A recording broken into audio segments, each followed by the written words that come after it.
Good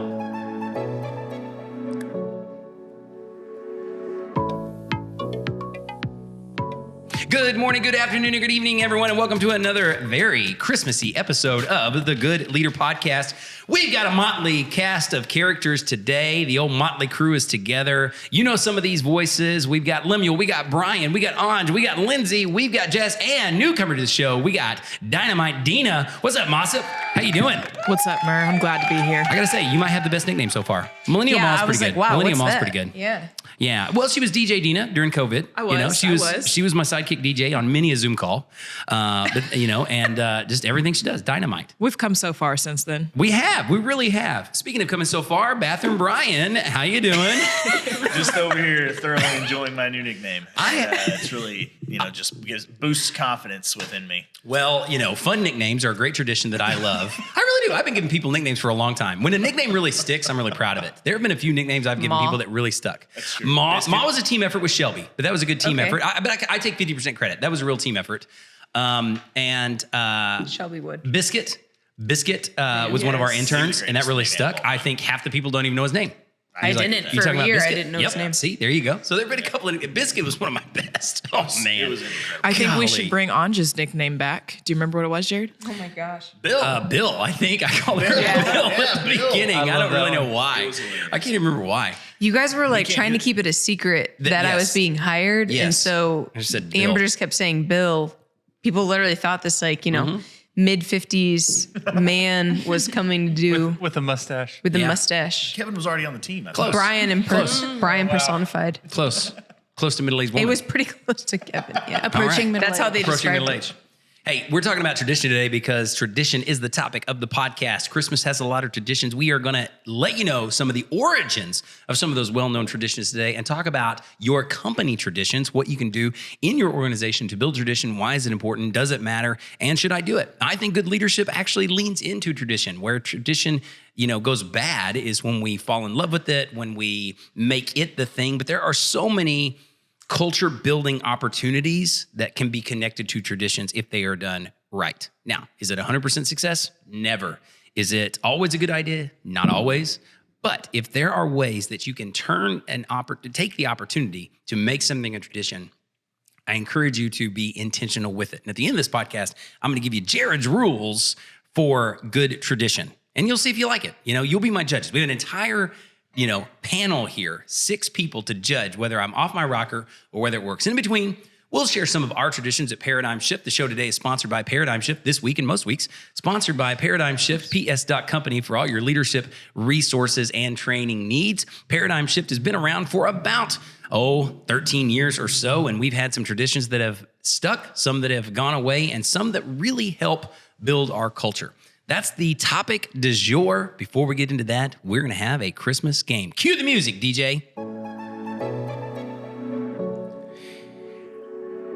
Good morning, good afternoon, or good evening, everyone. That is a Pavlovian response to that music. That's okay. I thought we had some game music. We don't. That's okay. No problem. Nope, that's okay. All right, so here we go. Game time. This is the name of the game. Last time we did. Oh, there it is. There we go. All right. Grab your friends, grab your pet dogs, grab your pet cats, and get ready for a game called Ping Pong. Now, the way ping pong is played is this is not your classic trivia contest. Last time I did the top 12 Christmas songs on Billboard, and we did miserably terrible. Dynamite Dina, we needed you. They needed you. I would have pulled out my inner DJ Dina for that episode. You could have. They named some songs. It's hard. It was rough. They were all we tried. solid picks. Okay. They were solid picks. It's not like we were like, I'm not going to pick a solid pick. Mistletoe may have been the only stretch. Noel, Noel wasn't the best. Are you talking about the Lauren Daigle Noel, like the newer song? No. Mistletoe Or by like Justin Bieber The is first solid. Noel? Yeah, Well, that's called the first Noel. There's no way. Well, there was Tina a lot said that there's were in no top way. 10. The first Noel. What's that? She said there's no way. No way what? That's a top 10. No, it wasn't. You're right. Well done. You killed it. I used it So as a far, filler guess as I was thinking. Jared really put us on the spot. All right, I did. We were thinking very fast. It was very. I was like, wow. very I have speedy. nothing to contribute. you know what? That's why today I gave you a heads up. Now, for the loyal listeners, let them know with integrity. I gave you all a heads up on this one. Now, they didn't know exactly the gameplay, but I said the topic is going to be Christmas movies. So talk to your teammate. Be thinking of Christmas movies. Get them in your head. So we got team number 1 over there is going to be Lemuel and Brian, known as the Christmas Boys. The Christmas Boys. All right, in the middle, we got, don't mess with that lady, Dina and Anj. All right. And coming over here. It's like, when do we pick names? I've given you names. I see that. Don't mess with those ladies. We prefer Girl on Fire. Girls on Fire. Girls on Fire or girl? Just Girl. We Just go girl. back and forth. Girl on Fire. We I can't like both it. be All on right. fire. We got the The place Christmas will burn Boys. down. We got Girl on Fire. And we got the Joy Twins. All right. Because between Jess and Lindsay, Better than Girl on Fire. that's a lot of joy. You know? Wow. Says you. Whoa. Until we win. Wow. All right. I like it. Coming in hot. So the way ping pong is played is I will go to your team. You name a Christmas movie, any Christmas movie. The judges will determine if it's a Christmas movie or not. Okay? Who are the If- judges? yeah, If it's who's the borderline, judges? you're looking at him right here. All right? Judge and jury Murr. You're looking at him. If I think it's borderline, I will give you a second chance. Like if you name something and I'm like, you know what? I'm not considering that a Christmas movie, but I'm going to give you another chance. You know what I'm saying? That's going to be the fairness. Yeah. I will say this. If you say something really crazy, like, I don't know, what's not a Christmas movie? I don't know. The Proposal? Departed. Okay? Wow. If you say The Departed, I'm like, not quite a Christmas movie. But you're like, no, I think there's a Christmas tree in one of the scenes. I'm like, no, not counting it. Not The Departed. That is not a Christmas movie. Okay, but I will give you another chance. All right, if it's The Departed, boop, that's a strike. You're out. If it's close, I'll give you. You know what? I can see where you're coming from. Try again. Okay. Last team standing wins. We go around the horn. It's ping pong. You just name Christmas movies. This is not a list. This is not the top 10, top 100, top nothing. This is just you naming Christmas movies. All right. Pure Joy. Are you ready? Pure Joy. Never been more ready. I love that. Girl on Fire. Are you ready? Locked and loaded. Oh, Christmas Boys. He has the soundboard. That Yeah, is they not got the fair. sound. They got a Lemuel- sound effect. Nothing shows Lemuel's They got a competitive sound streak effect. more than when we play a game and he uses sound effects only for him. Only for his team. Only for him. Even the host of the show, I said, give me that music. Thank you. All right, here we go. All right. Pure Joy, would you like to begin? We would love to begin. All right, give me a Christmas movie. Oh, by the way, one strike and you're out. I mean, it's one strike and you're out. Wow. If it's close. Pressure. All right, so this is going to be a fairly. Strikes for repeats? I'm going to give you Okay, we're about gonna strikes for repeats. If you repeat, you are out. So you got to pay attention to what other people are saying. All right, here we go. Name a Christmas movie. Pure Joy. The Grinch. Correct. It's a great one. Correct. The Grinch. The Polar Express. Polar Express. And that girl is on fire. How the Grinch Stole Christmas. A different movie than The Grinch. Christmas Boy. Correct. A Christmas Story. A Christmas Story. Man, that is great. Have you guys all seen A Christmas Story? Yes. All right, that's good. Watch it every year. You said watch it already. every year? I'm to the point I don't watch it every year. And it's still, TBS, I think, still does the 24-hour they marathon. do, yeah. Did you guys watch the sequel that came on HBO where Ralphie's grown up? I saw it. I Wow. haven't seen it yet, though. No. We're checking out. Not great, decent. We're checking out. It's fun. I like the idea. All right. Let's see. Pure Joy, you just said A Christmas Story. How about you, Girl on Fire? Christmas with the Cranks. Christmas with the Cranks. Good one. Underrated Christmas movie. Very Jamie underrated. Lee Curtis. Way to go. Christmas Boys, you got 5, 4, 3. Elf. Elf. Correct. Elf. Everybody's favorite holiday movie. Right, What's your Lindsay? favorite color? Hot take. I do not like Elf at all. Okay, now you said this in the pre-production. You don't either? What? Blasphemy. I think it's annoying. Oh my word. One Are of you the being best serious or are you just Christmas being movies contrarian? of all times. No, I'm dead serious. I think Elf is great. There are so many incredible leadership lessons in that movie. Oh, Dynamite Dina. That's the way to earn your spot on the pod. Give me one, Dina. This is why this is Dynamite Dina. Embrace who you are and embrace it to the fullest. there's so many other movies I love can it. watch. Can get that same lesson. But with Christmas cheer, Mom? But I want to watch The Grinch. I want to watch a lot of the other Christmas movies, not the Elf. Wow, that is scaring me. Lem's got a, that is Grinchy terrifying. voice- Yes. voiceover on Okay, I think Elf is great. I watched Elf in the theaters. That's how much I just own to it on show my DVD. age. Unfair to Excellent. those without the. Excellent. All right, so Elf is your answer. Hot take, Elf Wow, overrated. All right, I think we're on Girl on Fire. Nope. We're over to them, right? Yeah, they just. Or wait, I don't know who said Elf. We said Elf. Y'all said Yeah, Elf. I My think bad. you're All on right, them. go ahead, Pure Joy. Give me a Christmas. We're gonna speed it up now. Okay. Either one. I've let you get warmed up. National Lampoon's Christmas Vacation. Excellent. That is actually the worst Christmas movie ever. I love that movie. Another hot take. Are you serious, No, Brian? yeah, I'm That's actually gonna get truly Jared. serious on that. Yeah. Why? We might have to go fisticuffs. Yeah, Yeah. I never enjoyed it. I was never allowed to watch it, so I think that may be why. And then my wife's family hyped it up so much that the first time I watched it, I was like, "This is not as good as y'all." I hate when talking that about happens. it. Brian, know. I've never been more disappointed. Maybe that's what sorry. happened with me and Elf. I'm sorry. Maybe. This is the moment. I have never I know. looked at you know. like this in my I life. know. I feel it on a deep level. I but- hate He really is Vacation. Wow. disappointed. I'm in the middle Wow. of this. Sheer disappointment. I love National Lampoon's Christmas Vacation. I think it's one of the few that actually does hold up. Wow. What do you say? It's okay. All right, Brian. We'll talk about this after the show. All right. Yep. All right. Take it outside. I feel a strike coming in your near future. All right. What do you got, Girl on Fire? National Lampoon's was just said. What do you got? There's Santa Claus. I'm sorry. What? Santa Claus? The Santa Claus movies? The Santa Claus? Is that what Yeah. you're going for with Tim Allen? Yeah. The Santa Claus. Correct. I'll Until take you it. looked at me like that. Well, it's a different movie than Santa Claus. Oh, Santa sure. Claus is a person. Well, I'm just I'm trying thinking- to I'm thinking- I'm being fair. If I would have just let you go with Santa Claus, I guarantee you, poor opinion Brian would have said, "Wait a minute, Santa Claus like the person? Huh? Santa Claus? Well, okay, we just named Santa Claus now." No. All right, go ahead, Brian. What's your Santa next Claus quirk? 2. Santa Claus 2. Go ahead. Fill it out with Santa Claus 3. Good answer. All right, next. What do you got? No, Pure Joy. they What's got your a free answer? one. Pure Joy. What's your answer? You go. I'll be home for Christmas. I'll Be Home for Christmas, starring Jonathan Taylor Thomas. That's right. Excellent. What do you got, Girl on Fire? Love that one. Santa Claus 3. Thank you. Excellent. All right. Christmas Boy. White Christmas. White Christmas. Good one. We're going fast. 3-second count. Frosty the Snowman. Frosty the Snowman. Excellent answer. The Holiday. The Holiday. Oh, that's a good movie. I like that one. Is that It's a favorite. Cameron Diaz. Cameron Yes. Diaz, Jude Law, and they like swap houses? Yeah, Yes. that's a good movie. I like that one. Wow. Nice. fall in Wasn't on love. my list. Next. Home Alone. Home Alone. I was wondering when somebody's going to say it. What do you got over here? Pure Joy. How about Nightmare Before Christmas? Nightmare Before Christmas. Got Christmas in the title. What do you got? Girl on Fire. A Charlie Brown A Christmas. Charlie Brown Christmas. Absolutely. Wow. Nobody took it, Brian. Go ahead. Say it. too. Christmas boy. Land with the drop. There's no way. I can't believe you got Home Alone and Home And Alone 2. two. Wow. Well, we'll What take do you got over here, Pure Joy? 4 Christmases. 4 Christmases. What do you got? Home Alone 3. Home Alone 3. Thank you. Way to steal it. Home Alone 4. Home Alone 4. Congratulations. What do you got? The Family Stone. The Family Stone.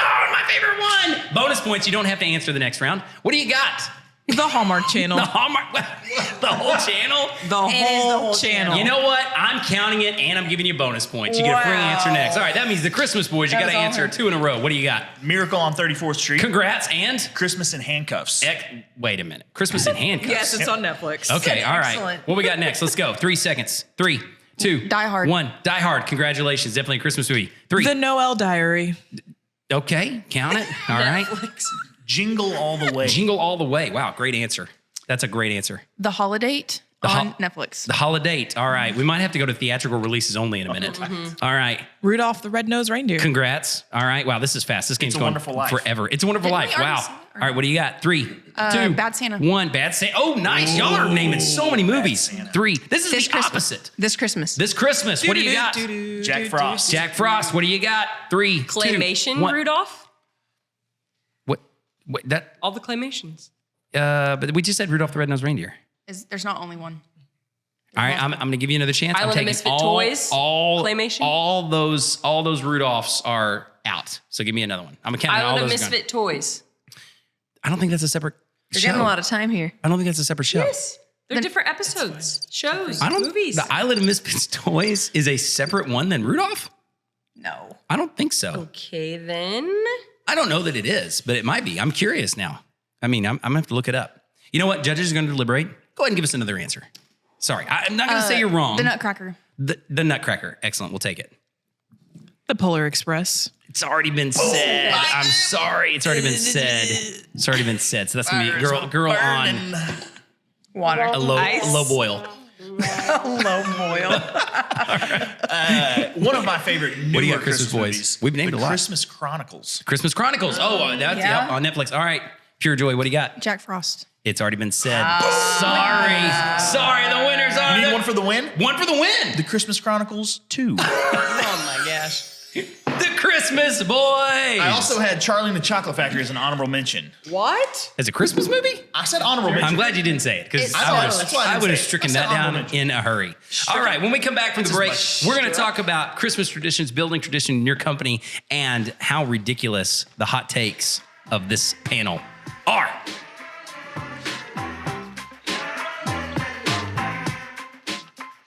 Paradigm Shift is the retailer for team building resources. The Paradigm Shift store is your one-stop shop for card decks, can do it. curriculum, You and can do it. elevate team building resources. Visit www.ps.company/store. Hey, Jared, if you're looking for a new person to host a commercial, you should hire Dynamite Dina. Oh, Dynamite Dina. She is coming in hot for your job, Jess. Girl on fire. Okay, Dina, we'll see you here every episode Okay, then. all right. I'm loving this. I like it. The competition never ends. Little competition. Getting Never heaty. ends. Getting heedy in here. Lindsay. All right. You did great. All those movies. Great. Yeah. You did fine. I know. She's messing up. Wow, Dina. Wow, Dina really is count picking a on fight with you, Treat. We count on you Dina for it. here anymore. Okay, I know. Hey, you know what? It's a special Christmas episode. This is like every one of my holiday gatherings at family. We start out strong. We have some food. We have some games. Really? About 30 minutes in, somebody is really fighting. Somebody's really mad at somebody. And Do you guys, your family get-togethers? I feel like Nobody's your mad? family is perfect. So Mine I is don't- passive. Oh my goodness! Don't mistake me for a representation of the rest of my family. I can get how you can see that. You really set him up for that one. I can see. I appreciate that, Jess. I can see. No, I can see. I mean, isn't where you that believe where that. isn't that But where thank my you. Thank opinion you. stems from? It So, does. I mean, It does. yeah. It does. And thank you, Jess. I appreciate Yeah, that. no problem. No, Murr Family Christmas. Whew, man, we're a very passive aggressive bunch. You know, No we're way. very much like these two are really mad at each other. They're going to show up, act like we don't know anything. You know, act like everything's fine. Wow. Don't bring it up. Yeah. Oh yeah. I don't know enough about your family. Don't ask, don't tell. Nah, rough stuff. We'll break it out, after the new year. We might break that down and talk about it. Childhood trauma coming to a Oh, January totally. near you. Childhood trauma month. Brand new year. January is the month. Dark gray Excuse me. skies. Getting choked up over here. Today we're talking about tradition. Yes, Murr family tradition, passive aggressiveness on the holidays. Your family tradition, I watch National Lampoons every year. I don't watch Elf every year. I'm going to name some Christmas traditions and their origins very quickly. This is going to take a little bit of time, not a lot of time, because I'm going to pick my highlights. I've got a lot. I've done a lot of research here, so we might take a couple of episodes. But Christmas tradition, I'm going to go from my favorite to least favorite. Favorite number one, and you guys tell me if you love this tradition or not. Christmas tradition number one, Christmas trees. Christmas trees. Now, here's why I'm doing this. We have so many traditions around Christmas and the holidays that we don't think of as traditions. Okay, now, so we're going somewhere with this. If you're listening, you're like, okay, what are we talking about? We're talking about building tradition, building culture in your organization. And so many times at Christmas, we just do things. It's like, oh yeah, we put up a Christmas tree. Well, that's a Christmas tradition. So with a Christmas tree, I love it. Do you guys put up a Christmas tree? Oh, Everybody puts up a tree? yeah. We put Yes, up yes. a real Christmas tree. Okay. Our family tradition is to Oh. go the day before Thanksgiving to pick it out. And we put it up together and we decorate it before Thanksgiving. Oh, that's fun. Okay, I like that. Anj, you were giving me another different look. Are you like a reluctant tree decorator? Oh, I'll be honest. My leg shakes the whole time and I was just trying to tell Lindsay, she wanted my leg to stop shaking and I was trying to give her the number. It's not going to stop. Okay. But we do a Christmas tree. Okay. That was the look you saw. Okay. And we do not do anything real. Very far from that. Our two kids would just destroy it. But we do it the day after Thanksgiving, similar to Dina, just the opposite. And put on the Santa Claus Okay, excellent. Movie? Thank you very much. Yep. with some hot chocolate. I love that. Wait, our decorating movie is White Christmas. So you got these traditions within traditions. You know, when you decorate, some people listen to music. We throw on White Christmas. We got all these traditions, but it started in the country of Germany. Now, of course, there are lots of pagan origins that come along with Christmas trees and bringing evergreens in, but it's largely contributed to Germany in the Middle Ages, believe it or not. But in it was brought to America by a woodsman named Mark Carr. He opened the first U.S. Christmas tree lot in 1851. So way to go, entrepreneur there, Mark. He said, you know what? I bet these people will buy some trees. And he was right. All right, how about this one? A Yule log. Now, this one's a little bit different, all right? Do you guys know what a Yule log is? You've heard the term, right? You know, it's Christmas. It's Yule log. You know, everybody's heard it. I shouldn't say everybody, but most of us have heard of a Yule log. But do you actually know what the Yule log is? All right, well, you know what? That's why you listen to the Good Leader podcast. A little bit of education goes a long way. So the burning of a Yule log, a special log in a fireplace for luck and fortune, has been a holiday tradition long before the arrival of Christianity in Europe. So it's basically like winter solstice. Think of it like a pagan tradition, non-religious traditions, but it's like, you know what, we're going to burn this fire for good luck, get us through the winter. That's the Yule log. Then Christianity in Europe kind of took it, and it started, once again, in Germany. I tell you what, those Germans, they're really big on starting these Christmas traditions. And it was burning a Yule log as an early, remembrance of Christ, or, you know, I don't know, the fire, I guess, girl on fire, you know, a nod to you that is within us.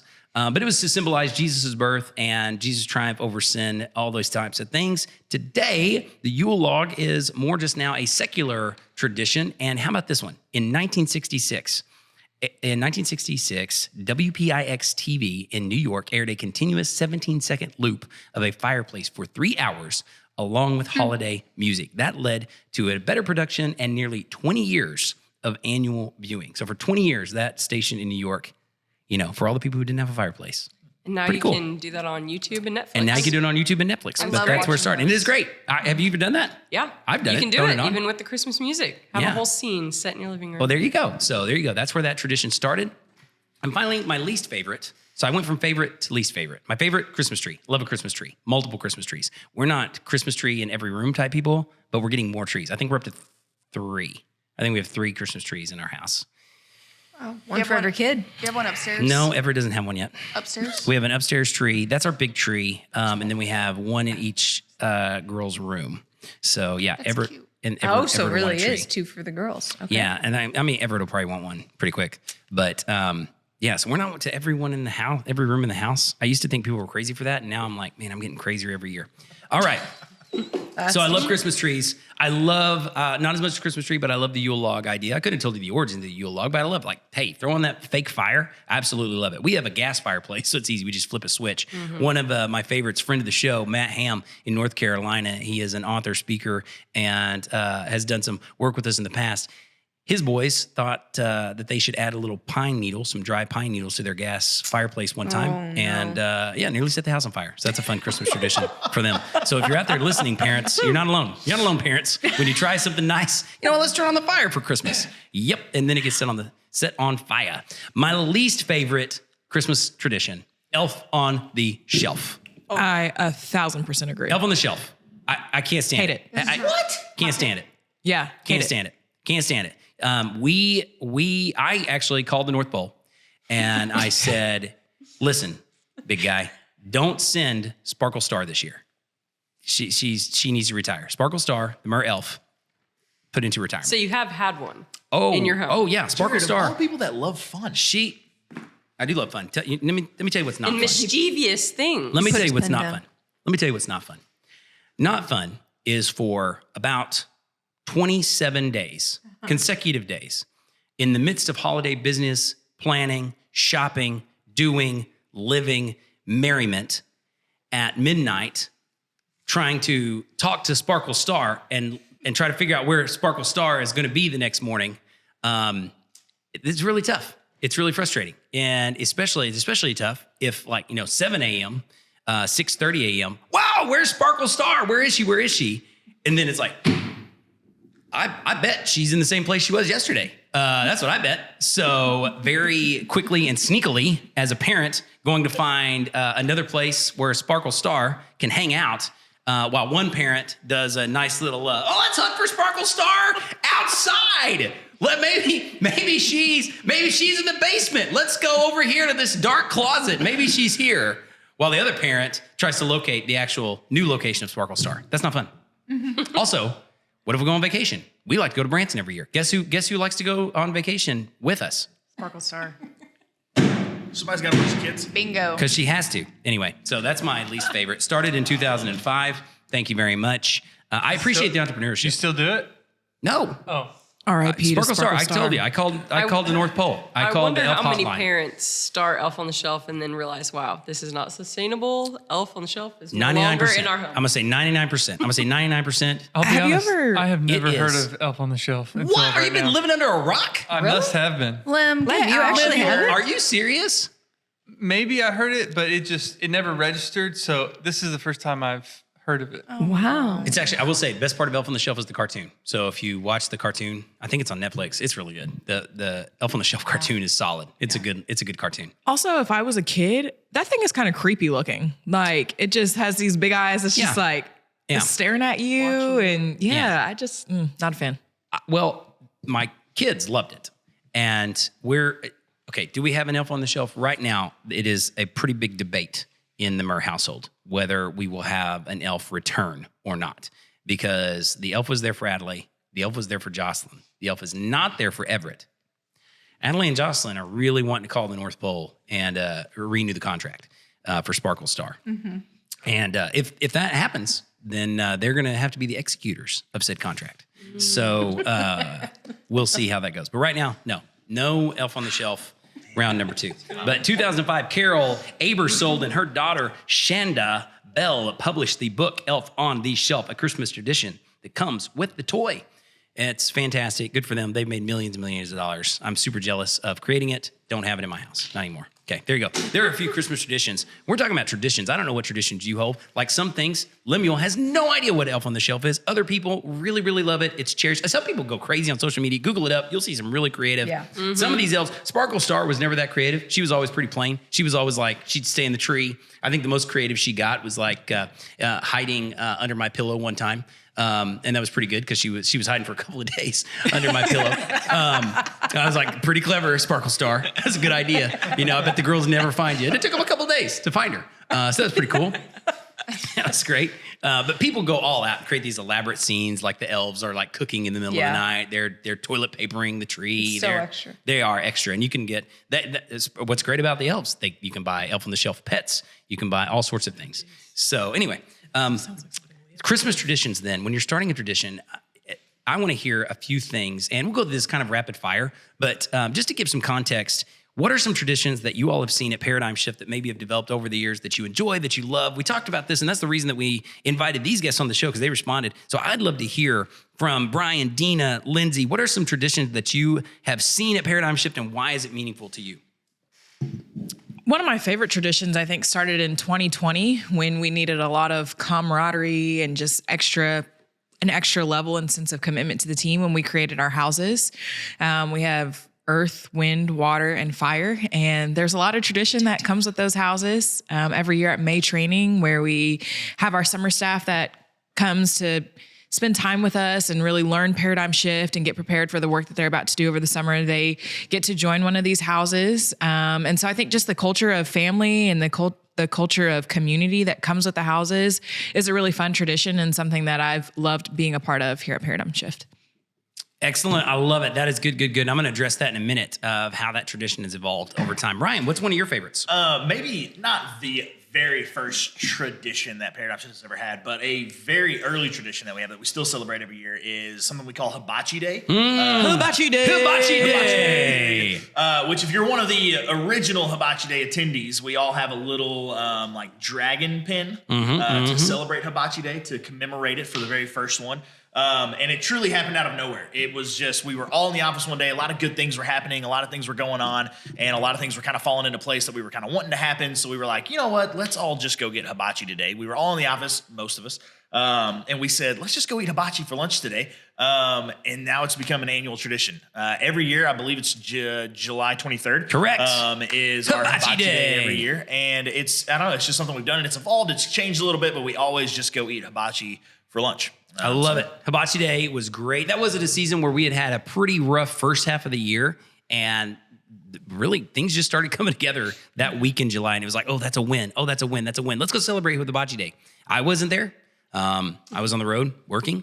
Everybody else in the office, the full-time team, they were hanging out, eating hibachi together. But it became an annual tradition, and that's great. I've been able to since join in Hibachi Day. So even though I wasn't one of the originators, not one of the creators, I'm not hurt by that. I'm not offended by that. I barely remember it. Lindsay, you have lots on your list, right? Yeah, I have a whole list. You responded to the Slack message of like, hey, who wants to be on the pod, talk about tradition? And Millennial Ma is coming through. So I don't know how much time we've got to share, but share a couple of your favorites. Yeah, we have a lot at Paradigm Shift, which I think is one of the reasons I love working here, because we really value things like traditions that really make up our culture, and it's helped shape just our whole company.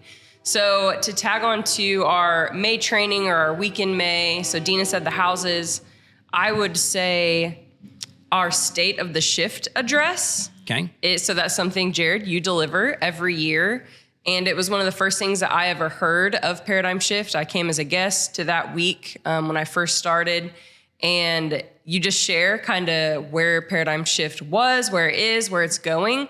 And it just is a great tradition to give everyone who's in the room an idea of who we are and who we want to be. So I love that.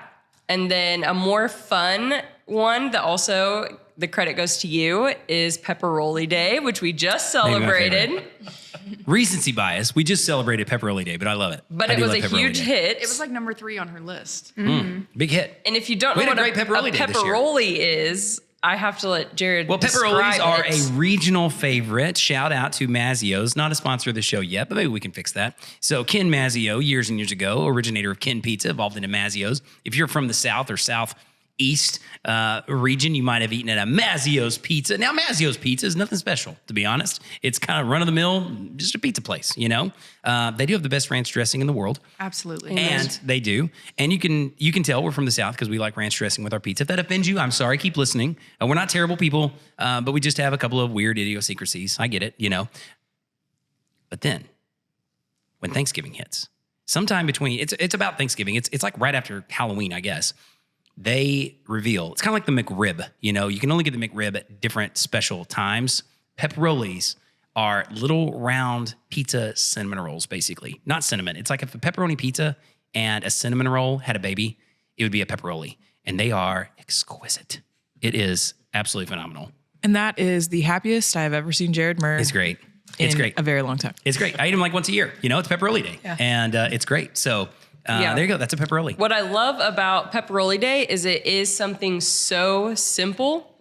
It was simply Jared ordered a box of pepperolis, had them delivered to the office, and we all ate them together in our break room. That was it. Yep. That's But the joy across the room, not just Jared, but everyone trying it and just the discussions that were had, it's just a fun way for us to all have lunch together, but it just really became a tradition somehow.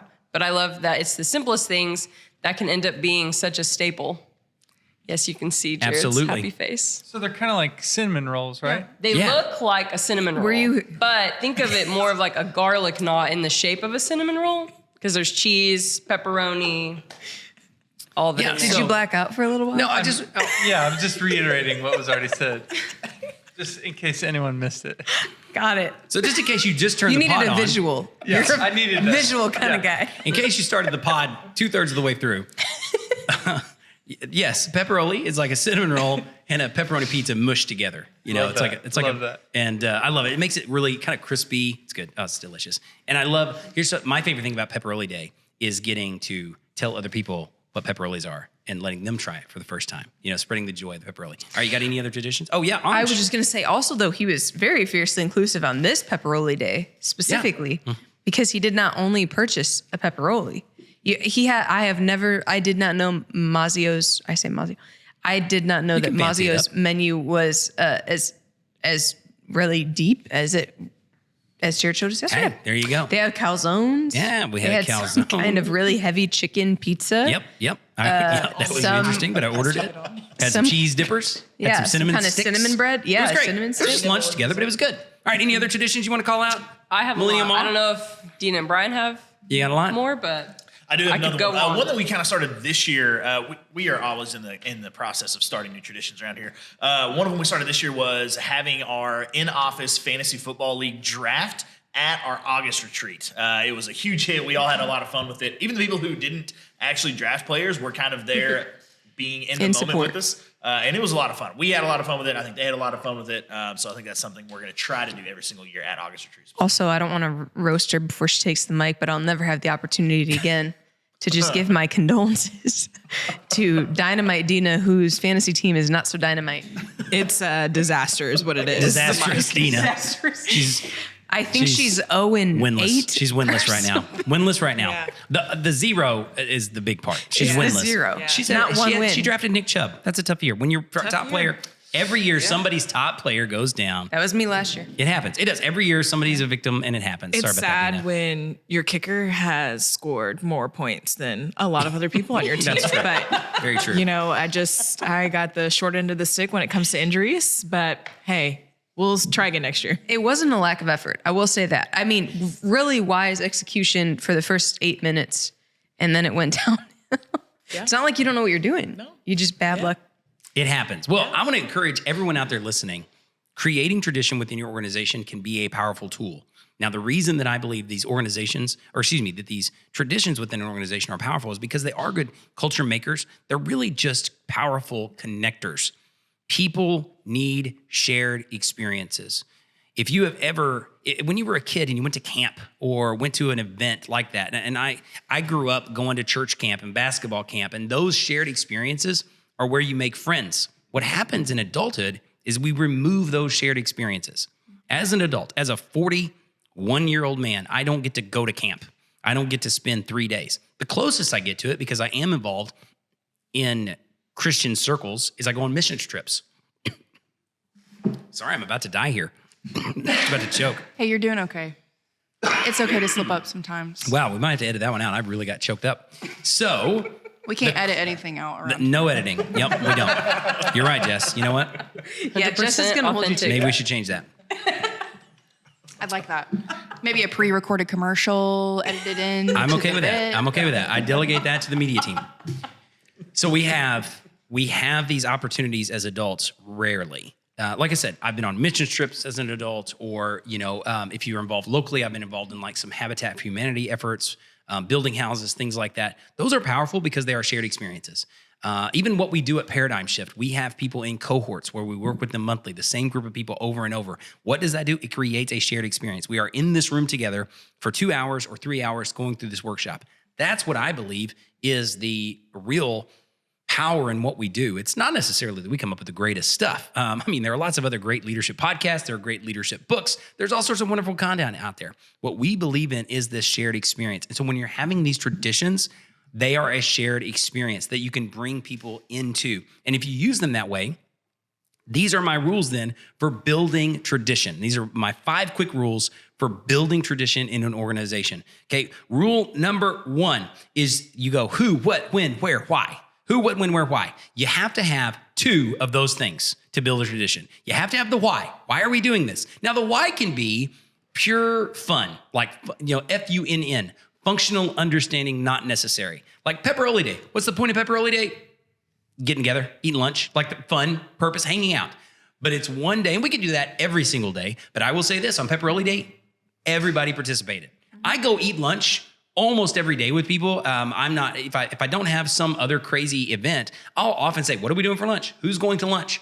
Even if you guys go to like China buffet or somewhere I don't like, I'm like, well, I'm in. I will go. I am here. And most of the time we have, anywhere from 25 to 50% of our team, different involvement. Pepperoni Day, everybody showed up, but you have to have a why. Why are we doing this? And then you have to have any of the others. When do we do it? July 23rd. That's Hibachi Day. Where do we do it? Well, that's hibachi, all right? Where do we do it? Doesn't matter. We could, Pepperoni Day. Where do we do Pepperoni Day? Doesn't matter. We could go to Mazio's. We could do it here. But if you have the why, then you just got to have a what, a who, a when, or a where. 2 of those, and you can start building your tradition with that. You just got to have a couple things like, we eat pepperonis on this day. Well, what do we do? We have our house competition. Oh, what do we do? Oh, well, we, even like our August retreat, that's a win. It's like, well, what's the why? Why is because like at the end of summer, it is crazy busy for everybody and we need a time of reprieve. So the tradition of having our August retreat is actually builds tradition because we have the when. Why? Rest, celebration, recuperation, unity. When? August. Where? We've done it different places. What? Well, we've done different things. But the when matters. So rule number 1, you got to have the why and you got to have any of the other question marks. Rule number 2, the goal should be inclusion, not exclusion. A problem with cultural traditions within organizations I see is you cannot wear them as a badge of honor that other people don't know. Like when we have something as simple as pepperoni day, I always say, I'm so excited for you to experience a pepperoni, not, don't know what a pepperoni is? Idiot. How do you not know what a pepperoni is? Or, oh, you weren't around when we started doing Hibachi Day. Sorry, that's for us who really are the real team members who have been here the longest, who really know what it's like to be a part of this team. No. If you're doing that, you're not building tradition. That's not it at all. Traditions are built to pull people in. So rule number 2 is you got to be inclusive and inviting with your tradition. Rule number 3. All right, so Brian alluded to it. Fantasy football, not quite a tradition yet, almost, because I even loved your links. We're like, all right, we're kind of starting this tradition. You got to have it 3 times in a row. 3 times to make a tradition. Once, you did it. Twice, that was cool. 3 times, now you can start calling it a tradition. All right, so 3 times makes it a tradition. Rule number 4, where am I? I'm running out. Rule number 4, traditions evolve. It's okay to let the tradition evolve. If you get too hung up on, whoa, no. We only eat pepperonis with our left hands. So you're eating it wrong. Wait a minute, who cares? We do the fantasy football draft. We do it now at the retreat, and maybe that's evolving. The best example for us at Paradigm Shift is we used to do house competitions. It was a big elaborate thing. It was all year long. And you know what? We realized that's too much. We don't want to do that. Let's keep the good things. Let's keep this tradition, but let's only focus it during May training. So traditions evolve. And finally, rule number 5, food helps. You want to build a good tradition?